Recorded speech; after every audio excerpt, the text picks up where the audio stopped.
Behind the houses on Nieuwe Rijn and Hoogstraat stands the Burcht. This is a so-called Motte Bailey castle, a round fortification on a mound. This mound was artificially built up in the 9th century. The Burcht dominated the traffic junction on the Rhine, and for this reason had once been one of the chief fortifications of Holland. The Burcht had long lost its military function. It looks rather lost and dilapidated. In 2 years, the city council will buy the Burcht and turn it into an attractive park.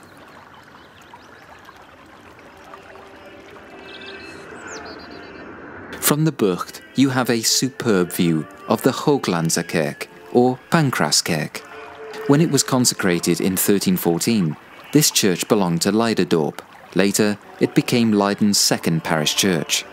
It was meant to be much bigger than it now is.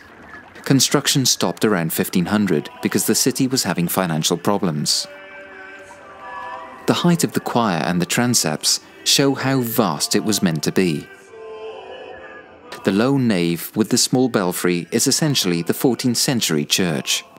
Today, the Hooglandskerk is also a Protestant church.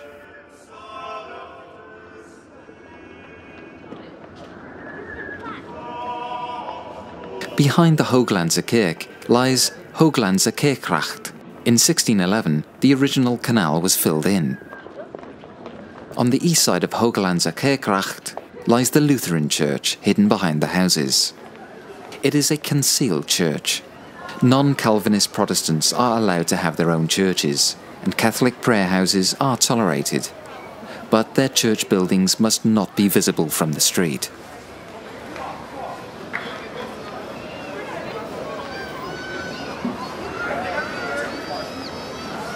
On the other side of Hooglandskerkracht stands the Heilige Geestfeest House, Holy Ghost Orphanage. In 1583, the city government moved the care of orphans to here. It was then thoroughly renovated and extended. The elaborately decorated entrance gives access to an enormous complex. Leiden has a great many orphans at this time. Moreover, orphanages in other towns send children to Leiden to learn a trade in the textile industry. Orphans are even sent from Aachen and Liège. We reach the Oude Rijn. Here is the Amsterdamse Veer, where the tow barges to Amsterdam leave. Here too is the Huiszittenhuis, the centre of municipal poor relief. The house-sitters are respectable poor who do not go out begging but stay at home. They receive bread, peat and other support in kind. There are strict checks on whether the poor really need this help and on whether they lead virtuous lives and go to church. Like Breestraat, Haarlemmerstraat is an old dike, but on the north side of the Rhine. Originally, there was an independent place here, Maredorp. It was annexed by Leiden in 1355.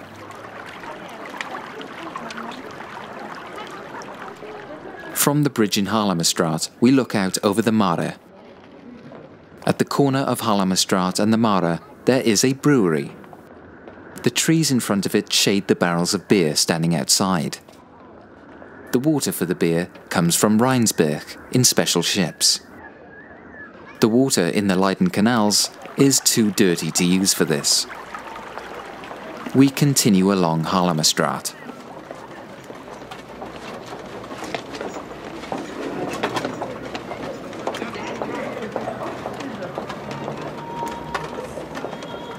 There stands the former Onze Lieve Vrouwenkerk. It was founded at the beginning of the 14th century on Oegstgeest territory. After the annexation of 1355, it became Leiden's third parish church. Since 1584, the French-speaking Calvinists have worshipped here, and it is now the Walloon Church. On the Mare, there is an imposing new church, the Marekerk, built in 1649. Blauw has not drawn the correct church, but rather a design that was not chosen. In reality, what stands here is an octagonal church with a high dome. The city architect, Arend van Gravensander, designed this church specially for Protestant worship.